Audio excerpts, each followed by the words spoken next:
Okay, testing. I am here in the flesh, bitches, backstage at Ole Red, Blake Shelton's bar in Nashville to celebrate the premiere of their new USA show, Barmageddon. I think Blake is performing actually right now. Like, honestly, we can smell the sweat.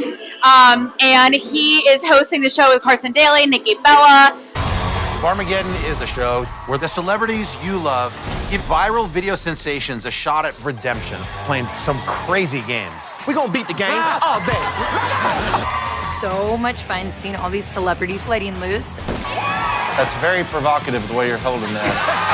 I'm horny as hell, so I'm ready. We got some beer goggles for you all. This is strong. This is like when you agreed to marry Blake Shelton drunk. Just is like a fun, like I talked to them about this a little bit, but in a time of like chaos and upheaval and divide and I'm right and you're right, at the end of the day, it's like, can't we just grab like something we can all agree on is like to agree to disagree and let's have a shot and go get a drink at the bar, right? And go have a beer. So that's what this show captures. It's about like bringing everybody together in the country and like playing like really fun games, almost like reality show, game show, like fun kind of drinking game. So let's go check. Oh, my wink is really pathetic. I had a little bit of whiskey, went to Nashville, went to Rome, and I say we go check a little bit of it out backstage with me, and then we'll talk to the host. Let's giddy up.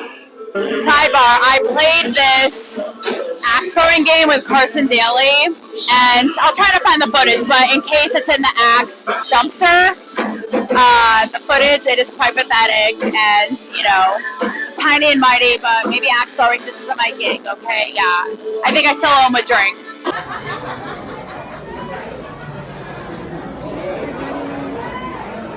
Here on Ole Red. I think Blake is present. Oh, he is present. Let's get in here as we speak. Excuse me, folks. I'm just going to try and shimmy. Thank you. Did you wrap it up, Nikki? Yay! Nikki can really start drinking with us now. We're going to play a few more songs because we're up here anyway. Let's have some fun.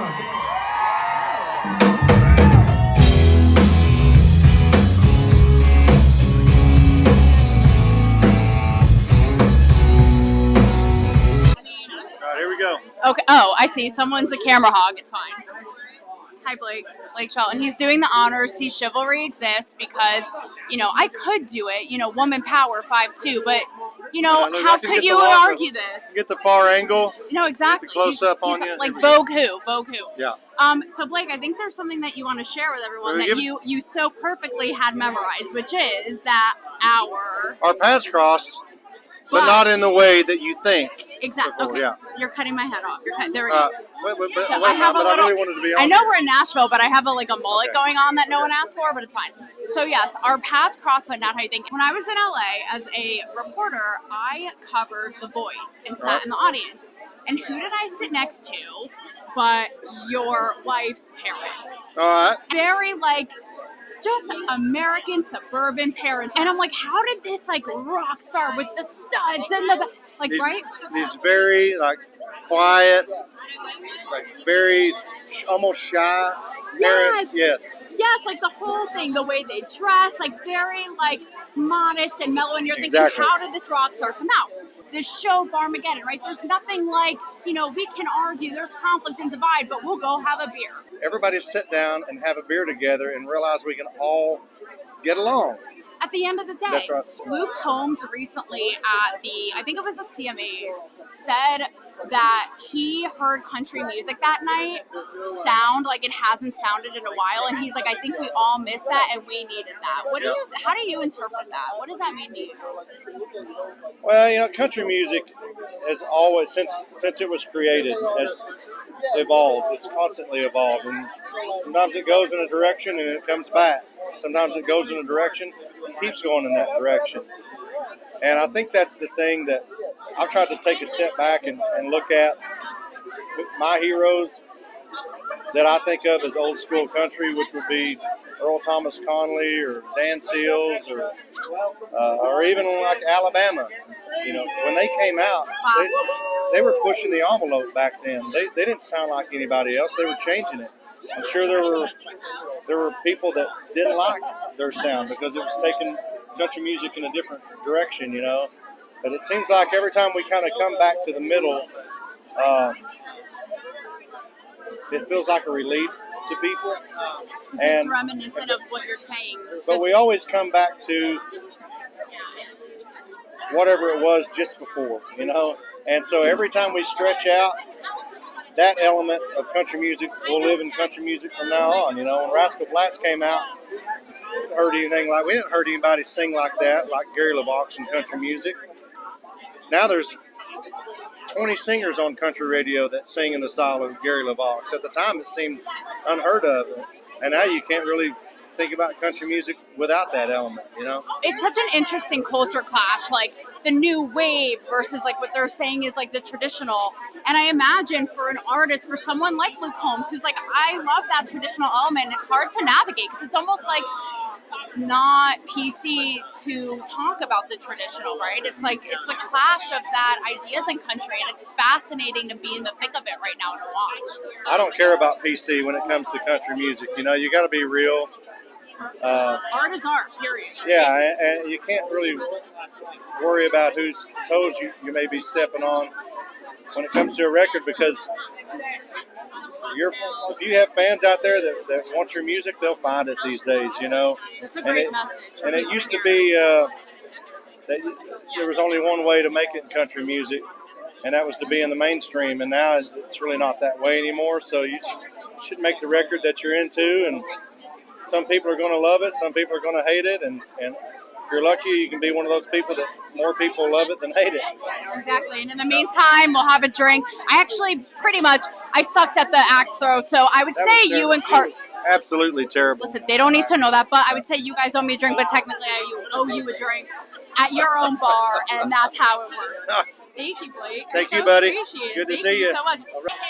Okay, hi, Nikki Bella with the gorgeous boobs. Oh, thank you. My goodness, girl. Here we go. Oh, yes. Power. Although I said I missed out on the red memo, but whatever. We have the color scheme. It is what it is, and it's fine. So we are here to promote your show, Barmageddon. Really fun, like bar, kind of like game show, reality fun. Yes. And as a, funny enough, you host with Carson Daly, with Shelton, and as an aspiring voice and pop culture TV host, I grew up watching Carson Daly, right? Me too. So you did too? Yeah. So something I wanted to pick your brain on is this weird kind of dance that we dance as women, right? Like me as a media personality, even you with wrestling. It's a weird thing because we don't want to be acknowledged like a female wrestler, a female TV host. We just want to be acknowledged for being a good wrestler, a good host, like throw me in with the boys. But at the same time, we can acknowledge, there's more of them than us, and we got to break through, right? So how do you see it, and how do you kind of walk that line? Yeah, that's a really good question. I just say in my industry, I'm actually really proud to be a woman because being in a male-dominated industry and being so few of us women, it was amazing as a woman to break barriers. But then what makes me proud to be a woman is I think of the past and I think of what women have gone through centuries before us, having no voice, fighting for a voice, fighting to vote, just fighting to not be invisible and to be relevant and to be smart and to be educated. So for me, when I have these moments and I'll hear people say, like, I don't want to have the name woman. No, I want to be equal and be a woman because I think being a woman is a superpower. But I fight for equality, but I don't want you to ever drop that female name with me. I want to be a WWE Hall of Famer woman, right? When I'm a Divas champion, I want to be a female champion. Right. I love how you encompass, you look gorgeous, you got the boobs, looking amazing. Playing up, your feminine, womanly side, and also being tough, whether it was, in the ring or as a businesswoman, playing up, really stepping into both of those things. I have to say being feminine is our superpower. So for me, I knew that expressing my sexuality was something that I could capture people in, and then I show my empowerment. I think it's empowering to be sexy and owning who we are. We shouldn't hide it. Even how you see, in the Olympics, female athletes with, their makeup done, and it's amazing. It's hot. Boom, Right? done. Boom. Okay, hi Carson Daly. Oh, someone's a pro at this. Okay, he's holding the mic. He's ready. He's on it. Hello, everybody. Hello, everybody. May have seen this face, heard this voice before. I'm sorry. So yes, he's like, I'm sorry to you all. So this is a little bit of a full circle moment. I actually just talked to Nikki Bella about this. You'll actually laugh. I have home videos when I'm 12, like impersonating you on TRL. Oh my gosh, that's not true. It's a thing. Carson, All I did was go, coming in at number 4. Carson, I don't Here's tell a lie. Christina Aguilera. Coming number 3. Oh. Here's Limp Bizkit. Oh. Everyone's inside teenage selves are just crying. It's fine. Just bring us back to nostalgia lane. Are you ever like, damn, thank God I came up when I did, because now hosts have to watch every single thing they say or they're skewered, you know? Well, I think it's one of the reasons that Blake and I wanted to do a show like Barmageddon that we're here for on USA was just for fun. You know, like, I mean, I think I sent out like an Instagram and I was like, you know, the country's so divided.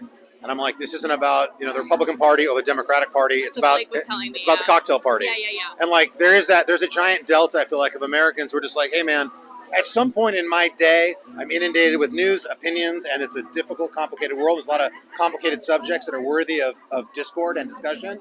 But there's got to be an hour earmarked for your day to just have some fucking fun. And isn't it true? He and I were talking about this. It's like, you can disagree, you can have divide, but it's like, it's sort of the thing as old as time. It's like, but at the end of the day, like, we can go and have a beer. Like, Well, you hope that's the case. I mean, you hope that we're not too far one way or the other, where we can say, hey, look, I see this thing this way, and I get how you see it that way, and there's probably a lot of merit to that, but anyway, let's stop talking about it and go have a shot at tequila and respect each other. And unfortunately, we're not at that point, but I think shows like Barmageddon are going to bring America together.